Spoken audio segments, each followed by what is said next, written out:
what if something happens to the doctor? Think about this and discuss this before it happens to you, because you won't be in any kind of shape to make really good decisions, because it's not just you having to decide how do we go forward with the practice, how do we make some decisions, and there might be a sale involved, that kind of thing. But you're also going to be very emotional, and you're going to have the rest of the team coming at you to see what's going on, what's happening, and you might actually have some team members that decide to leave because they don't know what's going on. This is absolutely one of the biggest nobody told me that I can think of discussing with you. We make dental billing and insurance easier to understand. Subscribe to stay updated and help us grow the channel.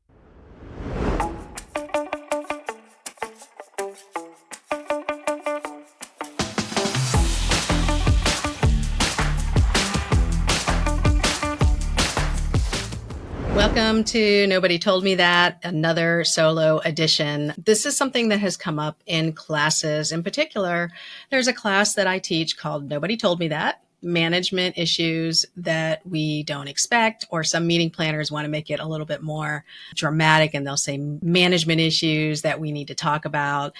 One of the issues that I do think we need to talk about, we need to be a little bit more open about it, a lot more open about it, is something that is very emotional and also very hard to deal with. And so it is all about planning for succession, whether it's succession of the doctor, whether it's the succession of your role in the practice. It's a pretty serious topic. Now, unfortunately, I've had to dealing is not what I'm talking about. It's an unfortunate fact that in our industry, in any industry, there will be times when the key person, the owner of the practice, somebody really important to everyone in the practice, something happens. And we end up having to, I guess what we would call pick up the pieces and move on and try to really keep things going. So I want to talk about two different scenarios. And I talk about this in my classes, but I really do save it to the end because it is something that tends to stick with you. And if I brought it up at the beginning of a class, this is the kind of thing that's going to keep creeping back into your head while I'm talking. And I can crack a lot of jokes, right? But this is serious and it's going to stick with you. So let's talk about the unfortunate scenario of what if something happens to the doctor. So there's so many different issues that can happen. There could be a disability, an accident that keeps that doctor from coming back for an extended period of time, or actually requires that something happen with the sale of the practice. And I've met very many doctors who, everybody feels very healthy until something happens. And unfortunately, that's life. So I've talked to so many doctors who have been able to come back from an injury or a disability because they had really good insurance or they had options, that type of thing. But in order for that to happen, you have to have insurance, you have to have options. And sometimes that isn't the case. So let's talk about succession planning when it's the doctor with a disability or an accident that ends their dental career. Okay, let's talk about that first. When that situation happens, you're going to have to deal with, as the manager, and we're going to take it from the manager point of view, of course, what you'll have to deal with is having a plan of action. And that's why I want you to do this. Think about this and discuss this before it happens to you, because you won't be in any kind of shape to make really good decisions when they're flying at you left and right. Because remember, it's not just you having to decide how do we go forward with the practice, how do we make some decisions, and there might be a sale involved, that kind of thing. But you're also going to be very emotional, and you're going to have the rest of the team coming at you to see what's going on, what's happening. And you might actually have some team members that decide to leave because they don't know what's going on. And I would like for us to be able to communicate that so that you can not have that happen. That's just one less stress that you would have to deal with if everybody knows what's going on and isn't trying to jump ship as fast as possible. And, I don't fault anyone for doing that. Some of us are single mothers. Some of us are the solo provider in the office. Some of us just cannot afford to take a hit on the paycheck. And so I get it. I'm not trying to pass any shade or anything like that. It is what it is. So what I want us to think about is how are we going to communicate to the employees, hey, stay while we figure that out. So there has to be some sort of talking point that comes from the rest of what I'm going to discuss with you. The first thing that you'll need to do is to figure out how you're going to talk to the patients. So employees are important, sure, but you also are going to need help talking to the patients, and everybody has to be on board. So let's take the scenario of the doctor being out for, maybe they had a bad motorcycle accident or something and they're out for 8 months. Okay, so at this point, you're going to need to decide, and hopefully you will have discussed this. Is someone going to come in? Will you be able to hire a locum tenens doctor to come in and help with that? Does your doctor have a network of friends in the area and also from out of the area that they could take turns seeing your patients so that there's no loss of revenue to the practice? What I really love about the dental community is many dentists keep in touch with each other. They know each other. And even if there's rivals down the street, it doesn't matter. In times of crisis, I have seen people who don't like each other help each other out. And because we realize there's more at stake than just that guy takes on my patients and that female over there, she has better marketing. That's not important. What's important is we're all in this and we need to keep our businesses going. And there's patients too. So what is the talking point to the patient? Mrs. Jones, we're going to be able to see you. Jill, the hygienist, is still going to be able to see you for an appointment. One of the doctor's really good colleagues is going to come over and help fill in while they're out. We don't know much, and it's okay to say that. We don't know much, but we will be communicating with all of the patients so that you all know what's happening. As soon as we find something out, we will make sure that we keep you updated. And feel free, Mrs. Jones, at any point, if you want to know what's going on or if you have a question, call me because, I'm happy to pass on any messages and I'm happy to update you when you need updating. So don't feel like you can't call. It's not a don't call us, we'll call you. If you want to call us, Mrs. Jones, please do. So that's a way to keep the patients engaged and realize that, we're not shutting down, because what you don't want is to send a message that, okay, you can go somewhere else now. That's not what we want. And for very many reasons, which we'll talk about in another scenario. So what will happen though, say for example, you have somebody who's not able to come back and maybe at full time, full strength anyways, maybe they can still do evaluations, but they're not able to do any dentistry. Well, now is when you would need to start hiring associates, start talking to patients. We're most likely going to be bringing in another dentist. I might warn them just to give them a heads up. If it doesn't happen, it doesn't happen. But, what I want the patient to get is a feeling that we're still your dentist. We're not going anywhere. Don't make any plans, right? That's a very easy message to convey.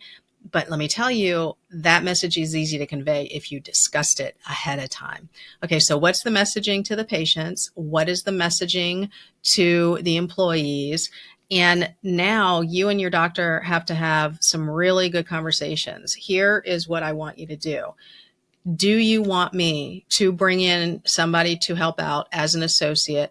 When do you want me to do that? If you're not able to come into work every day, how many months do you want me to lean on your friends to help out? And when do you want me to start hiring? So if it's a 3-month thing, what do we do in that situation? If it's a 6-month thing, what do you want me to do in that situation? And at that point, I would start bringing in somebody who does actually locum tenens for a living, where they actually travel to different areas. And there's many out there that do a great job. If you get in touch with me, I can always put the call out. I know quite a few dentists who do this, and hopefully, you can find somebody. They actually just like to travel around, and there's a lot of stuff involved in that. You'll probably have to help them out as far as finding a place to live, or, not in your house, but, finding them an apartment or some sort of long-term, hotel situation. But this is all the stuff that you need to walk through, right? And another thing that I'll bring up again in a little bit is there needs to be a pretty decent amount of operating capital in the event of any emergency. So the insurance is going to come through, but what if there's any discrepancies? That may not come through immediately. So it's very important to have access to working capital. Most people, most advisors will tell you to have at least 2 months of working capital, operating capital in the bank so that the office can continue as usual. That includes your payroll. That includes health insurance too. You got to pay the premium on health insurance. That includes any of the overhead, any inventory, because if your associate or locum tenens is coming in, your hygiene is going to keep seeing people, then you would be able to continue to order. And of course, it's not going to be a lot of high ticket items unless you're able to get an associate in or another doctor in to continue to do the work. In a 3 to 6 month situation, you do see an intense slowdown because it is hard to bring somebody in, and a lot of the colleagues that are going to help out, they're not going to want to step on the dentist's toes by doing really big cases. They're going to do what's enough to keep things going, and that's professional courtesy. So your production is going to take a little bit of a hit there, and understandably. So again, operating expense is really important to have in the bank. If you lose employees, good news is that you'll have a little bit of money there, but bad news is you got to hire. But there needs to be enough capital to assume that everybody will stay through the crisis. Longer than 6 months, up to a year. I remember one doctor I talked to, his wife, and he was actually in the hospital for a series of surgeries on his back. They had complications and he was in there for a lot longer. It ended up being like a year and a half. She did, after about 7 months, decide she can't do this, leaning on colleagues, and she ended up bringing in an associate dentist. And it was a really sweet deal for the associate dentist because, quite frankly, they were needing to bring somebody in to keep the restorative going. And you also need a doctor there in order to write prescriptions, not for medicine, but prescriptions for radiographs, prescriptions for treatment, for scaling and root planning. Your hygienist, if it's not in the treatment plan, it hasn't been prescribed. What if your hygienist is recommending that another patient get scaling and root planning done, osteosurgery, but the locum tenens doctor or the visiting doctor, may not agree, but for sure the doctor, residence doctor, would have been able to be on board with that. So you can't just, as a hygienist, you can't just keep going, right? So you do need somebody to be able to prescribe. So that's one scenario. And again, if you plan this out, what is the worst case scenario for a disability or an injury? What do we do in that situation? And I would say the next situation is, of course, the hardest to deal with. And I don't wish this on anyone, obviously. And I hope that you'll never go through this. I hope that your whole career, you will never have to go through this, because it is heartbreaking and it's tough. And I have worked with quite a few friends of mine, actually. They always become friends because this is so emotional through this process. And that is when something unexpected happens to the doctor. Okay. And in a larger clinic with multiple doctors, obviously there's a lot more. You can mitigate a lot of that. Schedules can be shifted. Let's just talk about what you would do in any situation, whether it's multiple doctors or not. One thing that you would have to remember is that it's going to be devastating and not everybody handles it the same way. I would absolutely close the office for a day, 2, 3, just to let things happen. And when I say happen, I'll go through that in a second. But you don't want to close the office for too long. And there's some reasons for that. So let's put a pin in that for a second. Okay, say you close the office for a week. Let's just say a week. What has to happen there? And I'm really talking about your emotional well-being and your team. Many of your team members are going to mourn, but if you've ever lost somebody near and dear to you, you know that the first period of time after that happens is very emotional and very raw. Then you kind of get back into the paces of regular life, right? For as a manager, you're going to have a whole different way of doing things. We'll talk about in a second. But real grief hits you out of nowhere. And it could be 3 weeks later, 4 weeks later, and your hygienist just has one of those days. Your insurance coordinator is reminded of something, a joke that happened with a claim with a patient that used to drive the doctor crazy, and the grief then will resurface. So I believe, and I'm not going to say it's a must, but I strongly believe that the office should invest in some sort of grief counseling. And I know offices that have done it as a group, and I think that's a good surface meeting. And then, of course, they know that there's somebody, the therapist information is there. But I do find it best if you are letting people have access to 1 or 2 sessions should they need it. And as the manager, I would encourage them to discuss it. And what was interesting to me, I worked with one team, and the person who needed the most help was somebody that we didn't even realize even liked the doctor. This was somebody who came in, did their job. Really, nobody knew who they were close to. But this employee had such a deep respect for the doctor. The doctor had really helped her in her career. And she just wasn't a warm and fuzzy person, right? So it was kind of hard to gauge that. And they really had no tons of interaction, right? It was just, we just thought she was the typical consistently showing up, fantastic assistant. And it turned out that she really had a hard time struggling with it. And it hit her. I think part of it was that she didn't understand why this was hitting her so hard. And what it was a sense of normalcy, which, even if you don't like someone when they're in your life all the time and then they're gone, that sense of normalcy has been disrupted. So, but in most cases, you will also be dealing with extreme grief because this is somebody that everybody liked or respected. In some situations I've dealt with, it has actually been the spouse who worked in the office that has had to be the manager during all of this. And that's a whole different level of grief layered on top of a manager's grief. As long as I've worked with my doctor, I would be a wreck if something happened, but I can't imagine what it would be like for the wife having to deal with not just the business, but the whole aspect of personal life and all of it.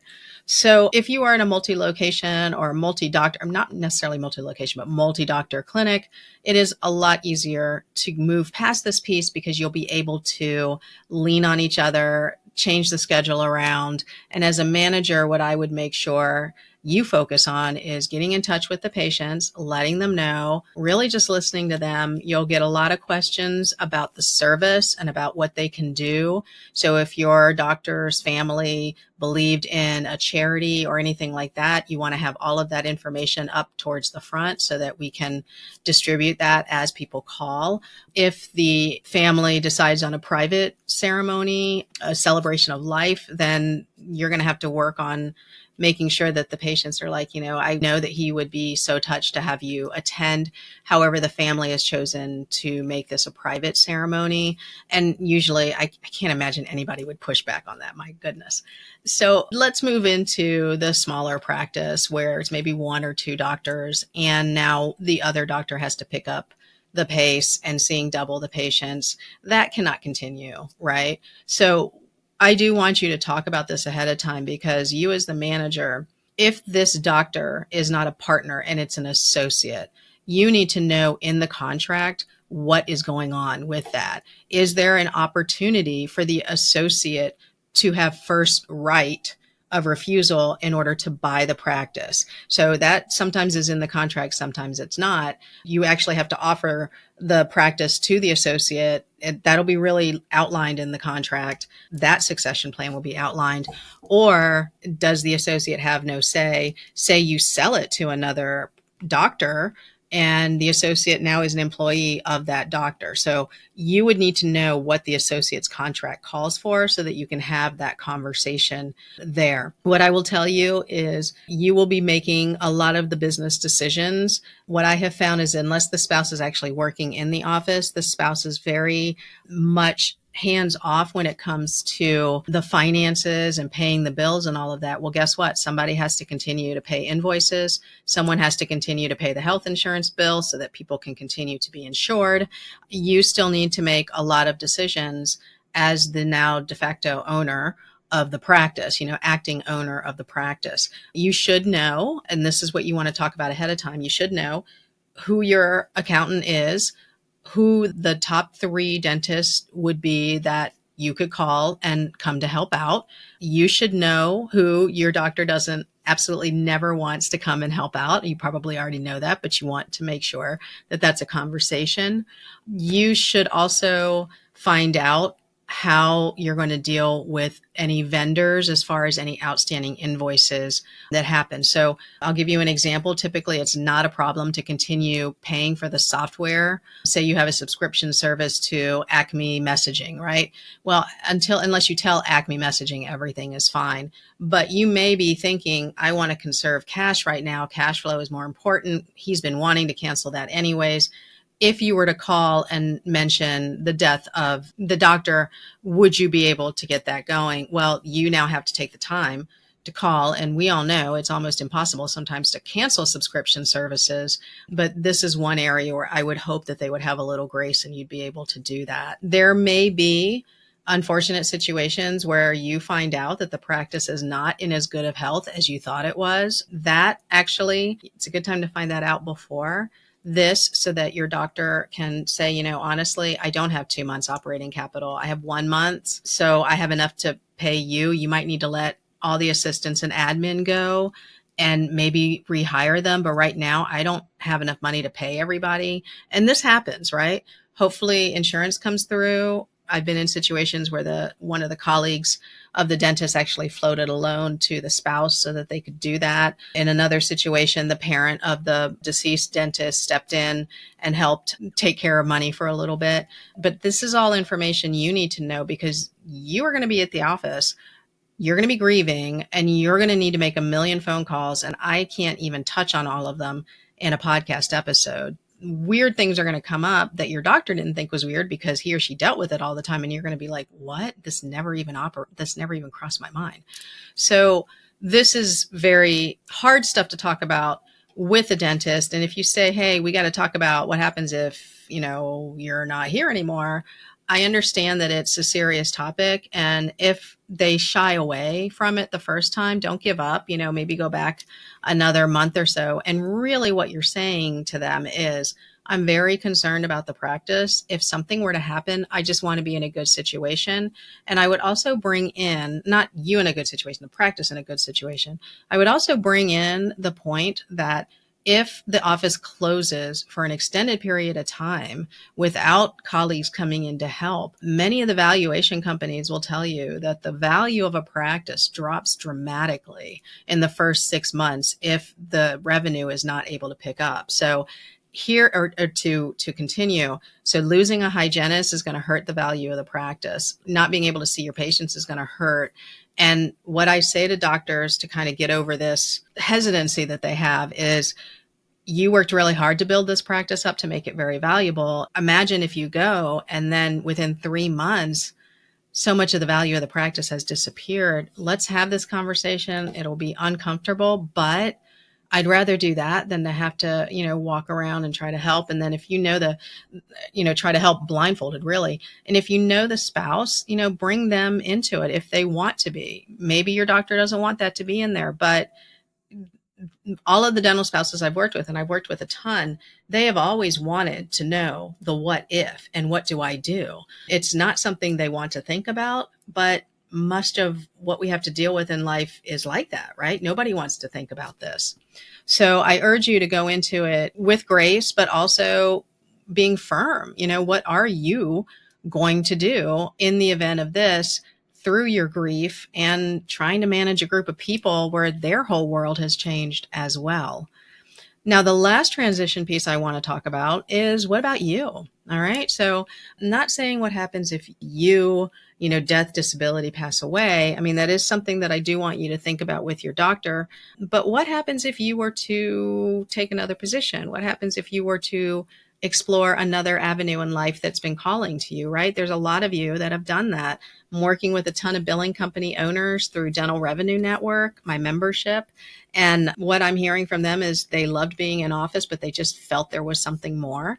And the older I get and the more I talk to some of you that are sort of in the same position that I was 15 years ago, you're all asking, what's next? What else can I do? So I don't want you to feel like you're stuck in the office. Many of you are feeling very good about your position in the office, but at some point something may happen and you decide to strike out on your own. But what I want you to do is do it gracefully because, and I keep saying grace because none of these situations are easy and they're not easy for the other person to deal with. If you were to decide to go out on your own, and in an episode, I can go over my points and why I left and how I did it. My doctor and I did it very strategically, and I feel like we did it in a very fair manner to the both of us. But one thing that I was very conscientious of is that the information that I had in my head to do my job was not mine. It really was his. Let me just put it this way. In your office, is there a place right now, if you were to hit the lottery and take off, and God bless, right? Send me a postcard. If you were to do that, does everybody know where your passwords are? Not everybody, your doctor. Does he or she know how to log into the payroll service? You'd be surprised if they haven't done it in a while. They have no idea. Is there a central document or area that you and the doctor share so that he knows or she knows where all these passwords are? How can they pick up where you left off? Where do you keep the reviews? Where do you keep all of the inventory, the invoices, and all of that? When you've got a really good rhythm with your doctor for so long, you don't know a lot of where they keep their stuff is, right? I never knew. And I can tell you, he never knew where all my stuff was until we got to the point where, you have to know where this is. In the event of this is what's going to happen. And I find that these are very good conversations for a manager to have, where a succession plan for yourself. And the reason being, actually, all these conversations, what it does is it really enforces to the owner of the practice that you have an ownership mentality. Believe me, someone who's just clocking in and doing the job, they don't think about this stuff. They don't think, well, what's going to happen to the practice when I leave? They don't care. They're just gone, right? So that's not us. If you're listening to this podcast and you're listening to this at this point in the podcast, that's not you. You want to make sure that the hard work that you've done, that you've really sweated over, continues, right?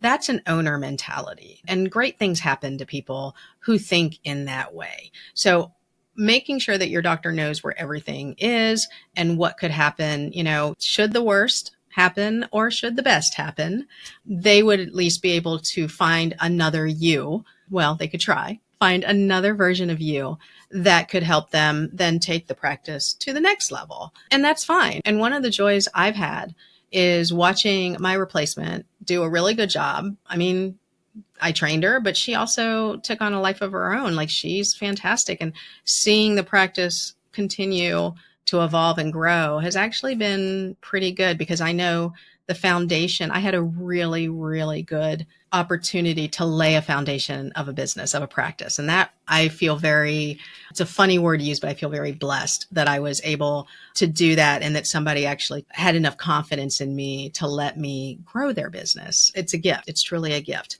So what about life after dentistry, right? So you're thinking, well, gosh, Teresa, I don't want anything bad to happen to me. Like, what's good going to happen to me? Well, like I said, you could decide to start your own business. You could get into consulting. You could get into having a billing company. You could go into sales. You could become a dental rep, which actually is not a bad thing. Benefits, some of their revenue that they make is, you would be surprised how much money some of these reps make. Very good money. You could decide to move on to a more corporate setting where there's more structure and more advancement opportunities. Maybe instead of being a manager in a single location, you now become a regional manager and then an executive VP or a director of something. There's a lot of opportunities out there, especially if you're the whole package, management and all of that.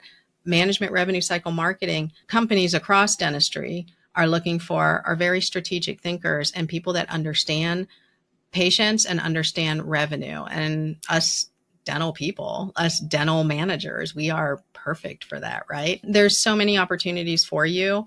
Or you might decide to go back to school and get a degree and work even harder to, lift up your practice. I remember saying to a patient, I'm getting my master's, and he said, well, what do you expect to do with that here? And I said, I don't know. Little did I know that I would not only improve his practice tremendously, I would improve myself tremendously as well. And I remember another patient saying to me, because I had that conversation, I remember thinking, wow, and I was almost done. I was like, man, what am I going to, I guess I didn't think that I was leaving the practice, right? But I wanted to get my master's.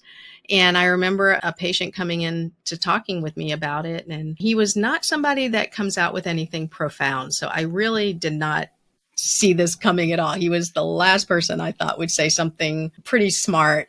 And I said, I don't know what I'm going to do with this degree, but I want to get it. And he said, don't do that. Don't do that to yourself.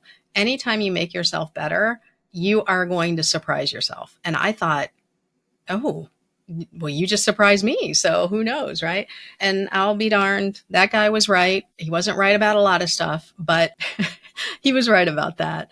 So there is, of course, light at the end of every tunnel. So if you are going through or have gone through any of the unfortunate scenarios that we talked about today, I understand and I sympathize, and I hope that it made you a stronger person for it. I hope that you never have to, but what I would like for you to do is to prepare in case you do. This is absolutely one of the biggest nobody told me that I can think of discussing with you. Are you a dental biller feeling overwhelmed and isolated? I get it.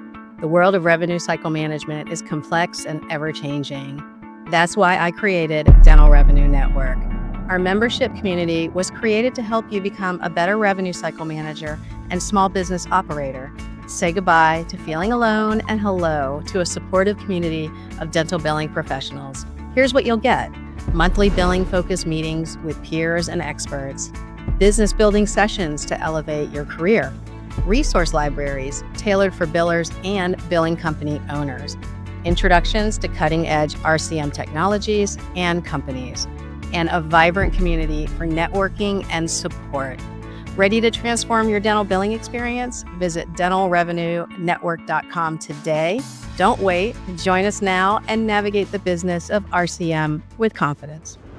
So I hope it's, again, something you never deal with. But if you do, I hope that you can remember this episode, go back through the podcast and listen to it again, and hopefully give you some action items and some comfort. Because when you grieve someone, not to get too hokey here, but when you grieve someone, it is because they've been so impactful in your life. And I think anytime someone makes that much of a difference to you, it's a lucky thing to have met someone that makes such a difference to you. Okay, so hopefully this is something that you can do something with, and I hope that the episode has been helpful. I know it was kind of a little bit of a Debbie Downer, but definitely a necessary topic. And until the next episode, as always, I so appreciate that you spend your time with me. If you learned something new today, subscribing is the best way to support the channel and keep learning with us. We're all super busy, so thank you for making time for me today. The show notes will have any links that we referenced in the episode.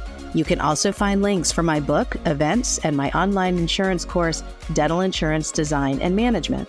I speak often around the country on management and insurance issues. Come hang out with me in one of my classes. I promise you'll laugh and learn.